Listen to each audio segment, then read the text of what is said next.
C'est mercredi aujourd'hui.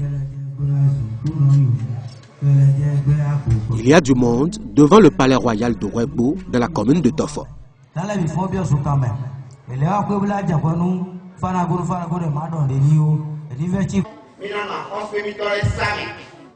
Tous les Bokono de la région sont là, bien présents. C'est pour la consultation de l'oracle. Ces interprètes du phare et des signes révélés s'apprêtent à interroger l'avenir à l'orée de cette nouvelle année 2022.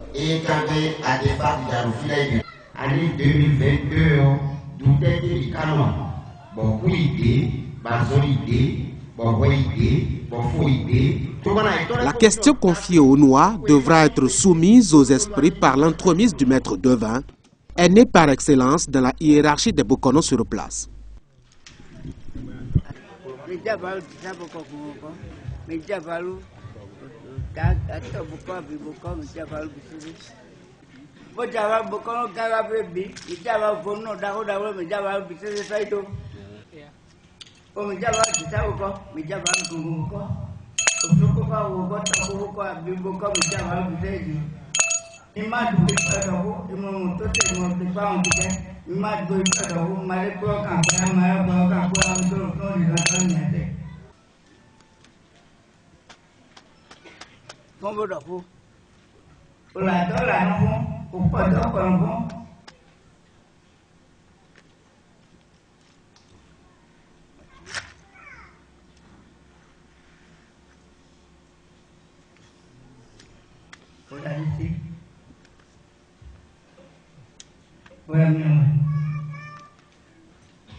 Après le dévoilement des signes, on passe à leur interprétation et à leur explication aux profanes.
Les Temendi en question, le Temendi est sorti avec le Tofa.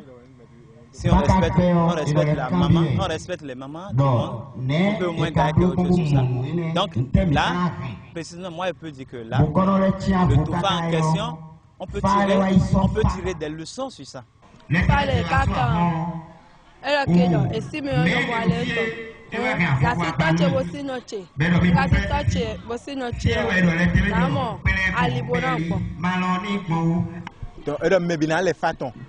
Donc, mais Maudo Falea et na Tinkmon, Boya sur les fatons, nous avions des 7 heures et Nanawe. Tant que nous avons les fatouilles, nous sommes pas des bons nions à si mort quand ils viennent. Donc, à l'obligé, on a les phares. Nous avons Maudo Fa, en Tinkmon, on a un bocon, les gants, on a Tefanoué.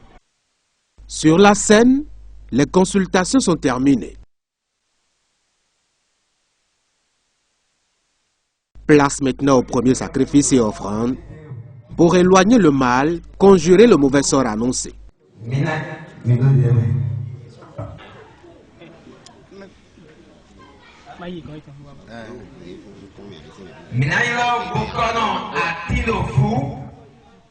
Les éléments de cette étape sont déjà réunis.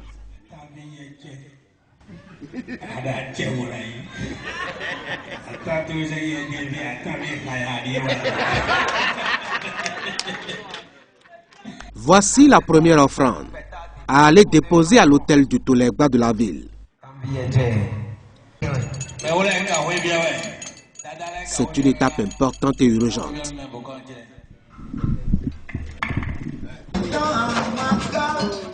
Une délégation est aussitôt constituée et prend la route.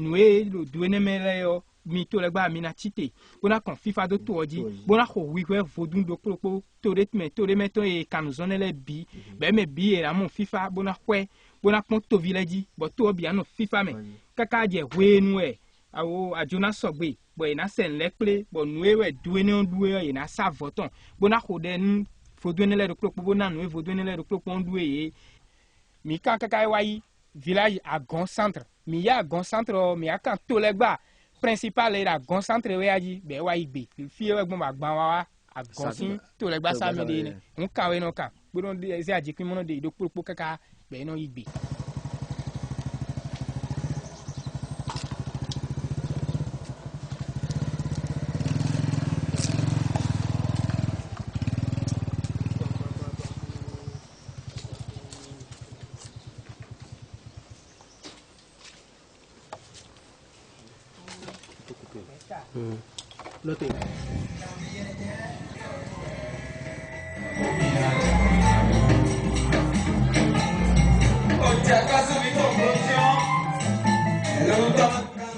Retour à nouveau au palais pour tout comprendre au sujet des signes annoncés.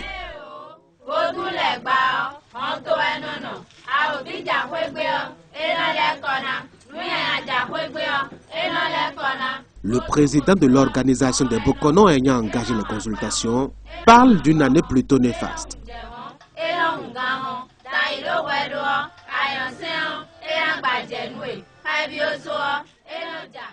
Mais le site principal que nous avons aujourd'hui, c'est l'Etemedji. Le site principal, c'est l'Etemedji. Mais sur les noix gris, à Djikwi, nous avons l'Osso, Kouté. L'Osso, Kouté. Et sur les Kori, nous avons Di Aklan. Di Aklan. Et là, les Boukonos ont dit que le FA a donné négatif pour le Bénin. Vous voulez faire peur aux Béninois, c'est ça? Non, pourquoi faire peur?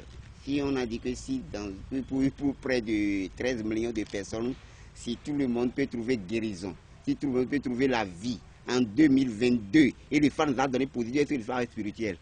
C'est la question que nous devons nous poser. Parce que nous avons des problèmes divers. Nous n'avons pas les mêmes problèmes.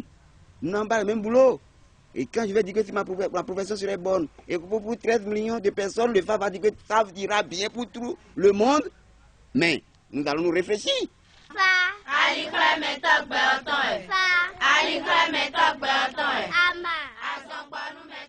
Les sacrifices propitiatoires devraient éloigner le malheur, ou tout au moins les atténuer, en mettant un accent sur le bonheur à amplifier. Le TOFA se présente ainsi comme un élément de gouvernance publique aux mains des anciens.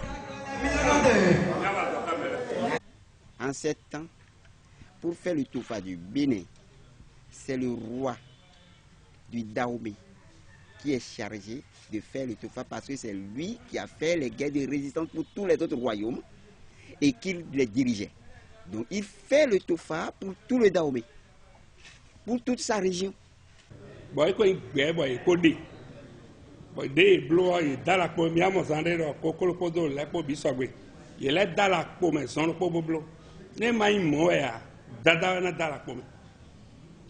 Dada de la 5G, on a dans la commune. Bonamblo. Dada fait des cabacoues, mais villes, c'est quoi, mais non, et tu fais le pot, mais villes, c'est quoi, mais non, dada, bon, mais zéro d'or, bon, diamant, rodé, et mais dada, là dessus. Bon, demain. Aujourd'hui, la consultation annuelle du TOFA s'est en quelque sorte démocratisée, où chaque région à travers le Bénin a tendance maintenant à l'organiser à sa façon et à son niveau.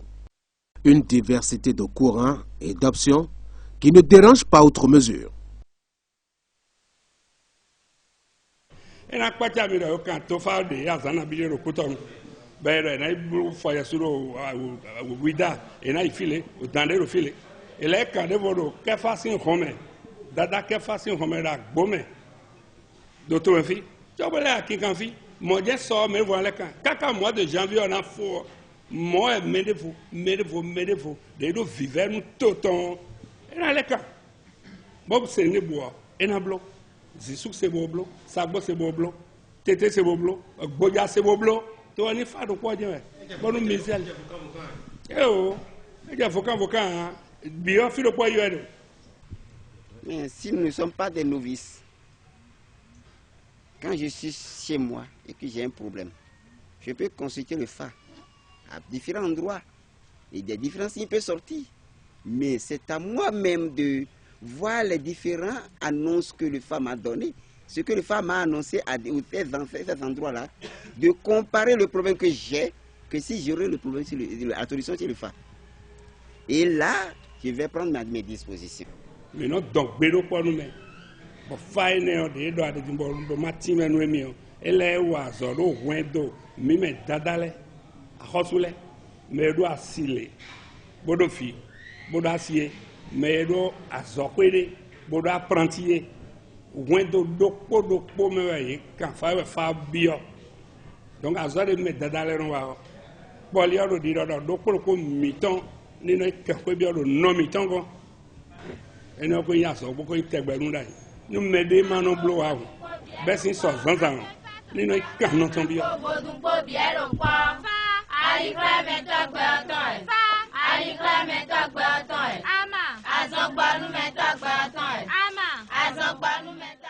Kakawabio, wendo mi ton le me do kuro nous m'aider à faire la folie nous m'aider. Mais à faire la folie n'ani le donne mais à faire la folie di oro ni blo dede. Et ne la bio to anamo FIFA. Nous sommes dans nos camps. Faut l'homme attendait quand les deux coups à des fates c'est béquiclé. Les deux coups y étant. Elles ont bon, j'ai pas le coup donné. Rôle des arts et non quand nous étions là. Et tu dis tiens we go et le kika. Boka point il devient bon tiens we go mina kondo à consoir si romain. Ah est-ce nous commis toi bon